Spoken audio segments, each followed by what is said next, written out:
Mesdames et messieurs, bonjour. Je m'appelle Nyongor et aujourd'hui, nous allons partager un message très intéressant. Nous allons entrer dans 1 Corinthiens 15, verset 33. 1 Corinthiens 15, verset 33. Il est écrit, ne vous y trompez pas. La mauvaise compagnie corrompt la bonne mœurs. Le thème de ce matin, c'est les ennemis proches. Les ennemis proches. Mais qui sont les ennemis proches? Qui sont-ils exactement? Vous devez savoir que les ennemis proches, ce sont des gens qui sont près de vous. Des gens très proches vraiment de vous. En tant qu'amis, alors que ils sont vos ennemis. Ça veut dire quoi? Ça veut dire que cette personne-là est ta deuxième personne, ton bras droit, par exemple. Ou bien une personne avec qui tu parles beaucoup. Une personne qui te fréquente même beaucoup. Tu te confies à cette personne. Et cette personne-là est un ennemi. Chose que tu ne sais pas. Parce que tu ne peux pas y croire. Tu vas penser que cette personne-là puisse être ton ennemi. Alors que cette personne fait d'énormes dégâts dans ta vie. Parmi ces gens, on peut trouver les parents. Si tu es une femme, ton mari. Si tu es un homme, ta femme. Ton ou tes enfants. Ton ou tes meilleurs amis. Et qu'est-ce qu'ils font? Ils font ce que tes ennemis sont censés faire. Mais le problème, c'est que ils te font croire que vous êtes amis. Ils te font croire que vous êtes alliés, alors que ce n'est pas le cas. À quoi ça ressemble un peu? Je vais tenter de vous expliquer au travers de cette petite histoire. Ça ressemble à un truc du genre, vous avez un bon ami à qui vous dites tout. Et ce jour-là, vous avez décidé de lui annoncer une bonne nouvelle. Et la nouvelle, c'est que vous devez aller rencontrer le président des États-Unis. C'est une très bonne nouvelle. Vous allez avoir beaucoup d'expérience suite à cela. Maintenant, vous annoncez cela à cet ami-là. Cet ami-là se rejoint vers vous pour dire que, oh, effectivement, c'est une très bonne nouvelle. Et il est content. Mais, qu'est-ce qui se passe?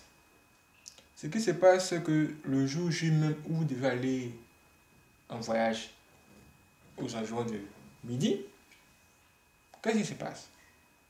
Ce qui se passe, c'est que pendant que vous êtes en train de manger, votre ami met des somnifères dans votre nourriture, histoire que vous puissiez manger et vous endormir. Mais comment c'est possible? Pourquoi fait-il cela? Mais vous ne le savez même pas encore. Vous ne savez même pas que votre ami a mis des somnifères dans votre nourriture. Et là, vous mangez. Vous mangez, après vous vous endormez. Au lieu de vous réveiller pour 14 heures, pour midi plutôt, vous vous réveillez à 14 heures. Là, vous vous dites, mais attends, que se passe-t-il? Que s'est-il passé? J'ai raté mon vol. J'ai raté mon vol. En ce moment, quand vous étiez en train de dormir, votre ami était juste là en train de vous regarder dormir. Et quand vous vous réveillez, vous le voyez même à côté. Et c'est là que vous lui dites, vous pouvez regarder ça, mais ah mon ami, pourquoi ne m'as-tu pas réveillé? En ce moment, qu'est-ce qu'il va dire? Il peut dire un truc du genre, ah écoute, c'est parce que bon, tu t'es endormi subitement, je ne voulais pas te déranger. Et là, vous êtes choqué. Parce que vous lui avez vraiment dit que vous devez voyager. Mais il a tout fait pour vous laisser dormir. Il a tout fait pour vous laisser dormir. Et regardez ce qui s'est passé. Le dégât est énorme. Vous avez raté votre avion. Mais comme c'est un ami, vous allez vous dire que ce n'est pas la fin du monde. Vous allez marcher encore avec lui. Et un autre jour, vous allez encore lui annoncer une autre nouvelle. Peut-être que vous allez dire que oh, le président là, a accepté mes excuses. Il a remis le rendez-vous pour un autre jour. Mais cette fois, ce sera à 14h que je vais prendre mon avion.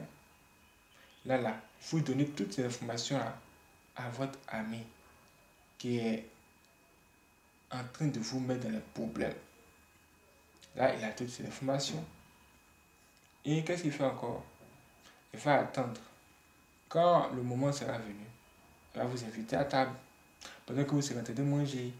Et c'est là encore, il va mettre des somnifères dans votre nourriture. Pour que vous vous endormiez une deuxième fois. Mais là, vous vous êtes endormi une deuxième fois.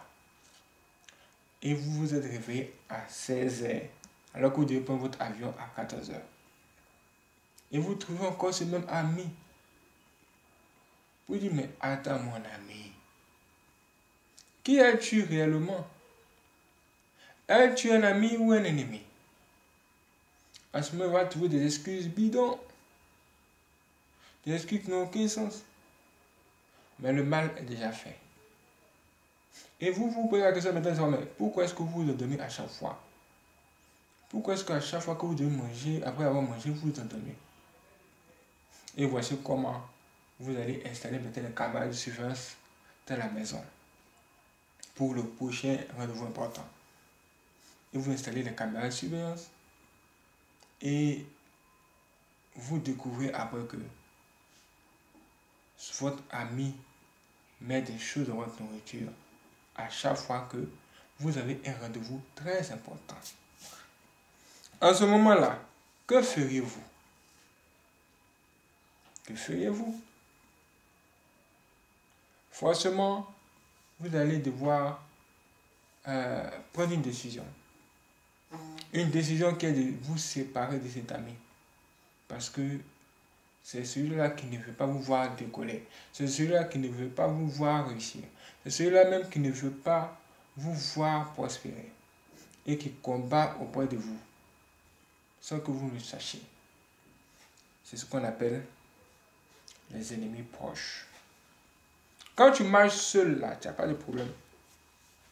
Mais à partir du moment où tu prends une deuxième personne et que tu la mets à côté de toi, c'est là que la guerre commence. C'est là que la guerre commence. C'est pourquoi on vous dit, méfiez-vous des mauvaises fréquentations. Ne marche pas avec ton ennemi. Et si tu ne sais pas qui sont tes ennemis, prie, Dieu va te montrer tout ça en songe ou par plusieurs manières. Tu vas tout ou tard finir par le savoir. Mais il faut se réveiller très tôt et découvrir tout ça avant qu'il ne soit trop tard.